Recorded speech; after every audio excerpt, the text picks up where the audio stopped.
गरुडगमन तव चरणकमलमिह मनसि लसतु मम नित्यम्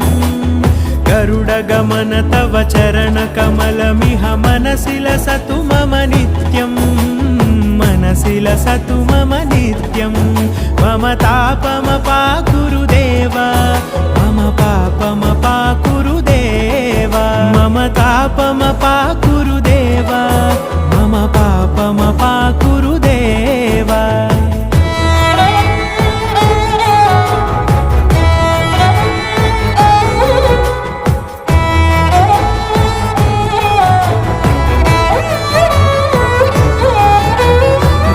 जनयन विधिनमुचिहरण मुख विबुध विनुत पद पद्मा जल जनयन विधिनमुचिहरण मुख विबुध विनुत पद पद्मा विबुध विनुत पद पद्मा।